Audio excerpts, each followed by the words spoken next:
Our guest is Bob McCoskrie from Family First. Lovely to see you again, Bob. Looking lovely wherever you are.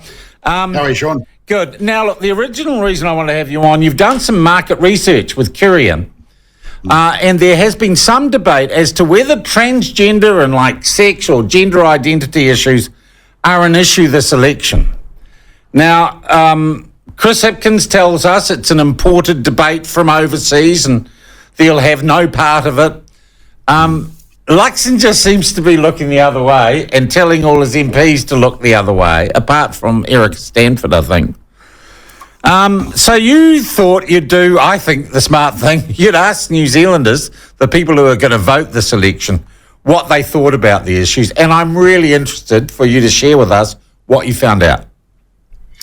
Yeah, I mean, Sean, I think the problem with this is that there isn't a debate. It's basically a narrative being pushed through the mainstream media, following along from basically what the government says the narrative is, and that is that gender ideology is a slam dunk. There is no debate.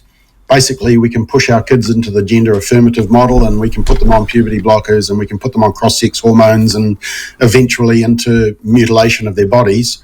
And so there's no actual discussion. And then, of course, we've got the issue. It might be, though. The other counter-argument to that, Bob, is that, yes, you're concerned about it, certain right-wing Christian groups are, but for the general person in the street, they don't give a toss.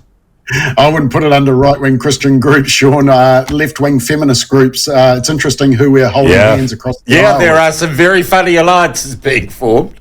But I think the other thing is that unless New Zealand is about 75% right-wing Christian, then that premise is false. Okay, so what does the research you've done, what is the Curia research, which is done by a methodology which is unimpeachable and done on all sorts of things, what does your survey tell you?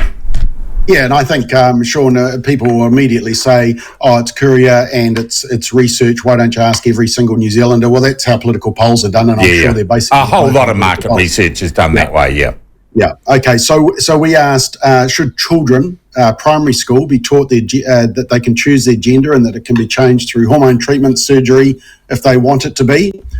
Only 1 in 10% thought, yeah, that's cool that kids be taught gender ideology. Can I clarify, is that happening in our schools right now? Oh, absolutely. It starts from year 2, so that's 6-year-olds, possibly even younger. Oh, look, no doubt about that. And in fact, and only 1 in 10 support that. Yeah, and if anybody doesn't believe you and me, Sean, I encourage them to go to sexeducation.nz, and the proof is there on a fact sheet that we put together. And 14% were unsure. So, I mean, that's tiny support. 10% are supporting the curriculum in the primary and intermediate schools that is being pushed, very full about choosing your sex and that sex is different to gender. Yeah. Second question was, do they support a ban on puberty blockers, cross-sex hormones and physical sex change surgeries for children under 18? So above 18, live and let live. Knock yourself out, but we're talking about children. And once again, 54% support clear ban and 27% disagree. So only 1 in 4 disagree. And look, our argument has always been that the problem with the gender affirmation model is that it's argued that anywhere between 80 to 95% of teenagers will grow out of their gender dysphoria when they go through puberty. And why? Because puberty simply confirms biology, doesn't it? It reaffirms your bits. So that's actually not surprising. Interestingly, Sean, in the data, even the younger age group, the 18 to 40-year-olds, were majority supportive of a ban, only 29% opposing. So, you think these liberal, young, trendy... millennial types, they're just got just as much common sense as anyone else. And basically, you got sandbagged by the mainstream media, right? They wouldn't, at the last minute, they pulled your ads.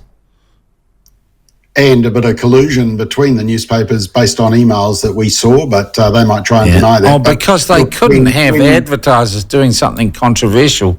Yet yesterday, we see the Herald with what is just clearly a misleading attempt to make an ad look like a front page of its newspaper. The word advertisement not here nor there. It was clearly, to any person in the street, a misleading ad, which was an attack ad on Chris Luxon. How does your organisation feel when the CTU can pull a stroke like that with an advertisement, and you were going to run an ad that looked like an ad and was exactly what it said? You don't get a look in. You must be pissed off. It was atrocious. I mean, it was. We had a full-page ad, but it was inside the newspaper. Yeah, clearly an ad. It didn't look like a headline, which is consistent with. I mean, the problem I found with the CTU one is that it was under the official banner of the New Zealand Herald. It was on the front page, and it could have easily passed off. That's the thing that concerns me the most. Is that it was passing off the newspaper, and they're going to say, "Oh, we had the word advertisement there." That we all know what they were trying to do, don't we? It was tiny, and look, you've got to make it very clear, the advertisement, the authorisation statement. The problem is that on the front page, the way they did it, I mean, credit to them, it was very clever, but I think the Herald needs to take a look at Well, the worst thing to my mind, Bob, was that it was clever. It was artful and a deliberate attempt to mislead. There was nothing accidental. Yeah, we were wondering, one, did they get permission to use Chris Luxon's photo? Two, was it AI generated? There's a few questions around the image I'd love to know about, to be honest. Yeah. But look, yeah, I just thought that it was inconsistent. Look, if the Herald wants to shut down I mean, the other thing about the ad was that it was unsubstantiated. There was no factual statement in the ad. And whereas our one, we were simply asking a question saying, enter the debate.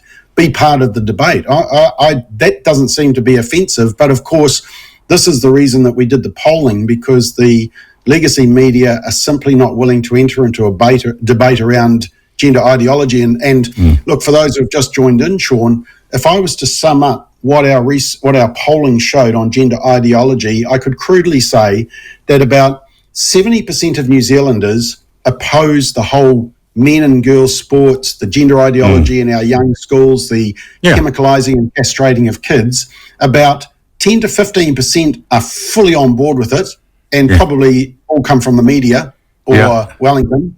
And then the other, what have I got left? 10% are still weighing up the facts. Now, for that 10%, we need to give them both sides of the debate.